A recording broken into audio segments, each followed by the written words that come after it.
Hi friends, Syed sonar YouTube ಚಾನಲ್ಗೆ ಸ್ವಾಗತ. ಬದನೆಕಾಯಿ ಗಿಡ ಬೆಳೆಸುವ ವಿಧಾನ.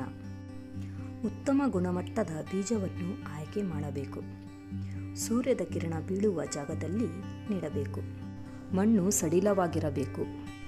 ಪ್ರತಿದಿನ ಸ್ವಲ್ಪ ನೀರು ಹಾಕಬೇಕು, ಅತಿಯಾಗಿ ಬೇಡ. ನಮಗೆ ಅಧಿಕ ಇಳುವರಿ ಬೇಕು ಅಂದರೆ ಗಿಡದ ಸುತ್ತಲಿನ ಕಳೆಗಳನ್ನು ತೆಗೆದು ಹಾಕಬೇಕು.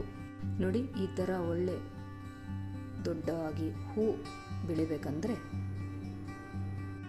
ತಿಂಗಳಿಗೆ ಒಮ್ಮೆ ಸಾವಯವ ಗೊಬ್ಬರ ಹಾಕಬೇಕು. ನೋಡಿ, ಬದನೆಕಾಯಿ ಎಷ್ಟು ದೊಡ್ಡದಿದೆ. ಇಲ್ಲೇ ಒಣಗ್ತಾ ಇದ್ರೆ ತೆಗೆದುಬಿಡಬೇಕು. ನೋಡಿ ಎಷ್ಟು ದೊಡ್ಡದಿದೆ. ನಾವು ಗೊಬ್ಬರ ತಿಂಗಳಿಗೊಮ್ಮೆ ಹಾಕಿದ್ರೆ ಚೆನ್ನಾಗಿ ಬೆಳೀತಾ ಇರ್ತದೆ. ಅದು ನೋಡಿ, ಕೈ ಒಳಗೆ ಎಷ್ಟು ಮುಷ್ಟಿ ಒಳಗೆ ಬಂದಿದೆ, ದೊಡ್ಡದಿದೆ ಅಷ್ಟು. ಕೀಟಗಳಿಂದ ರಕ್ಷಿಸಲು ಗಿಡವನ್ನು ಗಮನಿಸಬೇಕು. ಬದನೆಕಾಯಿ ತಿನ್ನುವುದರಿಂದ ಆರೋಗ್ಯಕ್ಕೆ ಲಾಭ. ಜೀರ್ಣಕ್ರಿಯೆ ಸುಧಾರಿಸುತ್ತದೆ. ಹೃದಯದ ಆರೋಗ್ಯಕ್ಕೆ ಒಳ್ಳೆಯದು. ರಕ್ತದೊತ್ತಡ ನಿಯಂತ್ರಣಕ್ಕೆ ಸಹಾಯ ಮಾಡುತ್ತದೆ. ದೇಹಕ್ಕೆ ಶಕ್ತಿ ನೀಡುತ್ತದೆ. ನೋಡಿ ಎಷ್ಟು ಚೆನ್ನಾಗಿದೆ ಬದನೆಕಾಯಿ. ಕೊಲೆಸ್ಟ್ರಾಲ್ ಕಡಿಮೆ ಮಾಡಲು ಸಹಕಾರಿ. ರೋಗ ನಿರೋಧಕ ಶಕ್ತಿಯನ್ನು ಹೆಚ್ಚಿಸುತ್ತದೆ. ಮನೆಯಲ್ಲಿ ಸುಲಭವಾಗಿ ಸ್ಟ್ರಾಂಗ್ ಲಿಕ್ವಿಡ್ ಗೊಬ್ಬರ ಮಾಡುವ ವಿಧಾನ. ಬೇಕಾಗುವ ವಸ್ತುಗಳು: 1 ಬಾಳೆಹಣ್ಣು ತೊಳೆ, 1 ಚಮಚ ಬೆಲ್ಲ, 1 ಚಮಚ ಮೊಸರು, ಸ್ವಲ್ಪ ಗೋಮೂತ್ರ ಇದ್ದರೆ ಮಾತ್ರ, 1 ಲೀಟರ್ ನೀರು.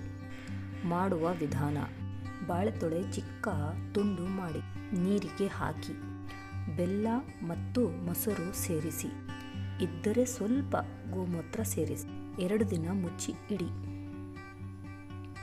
ಇದು ಪರ್ಮನೆಂಟ್ ಆಗಿ ಸ್ಟ್ರಾಂಗ್ ಗೊಬ್ಬರ ಆಗುತ್ತದೆ. ಬಳಸುವ ವಿಧಾನ: 1 ಗ್ಲಾಸ್ ಗೊಬ್ಬರ, 3 ಗ್ಲಾಸ್ ನೀರು ಮಿಶ್ರಣ ಮಾಡಿ ವಾರಕ್ಕೆ 1 ಬಾರಿ ಗಿಡದ ಬೇರು ಬಳಿ ಹಾಕಿ.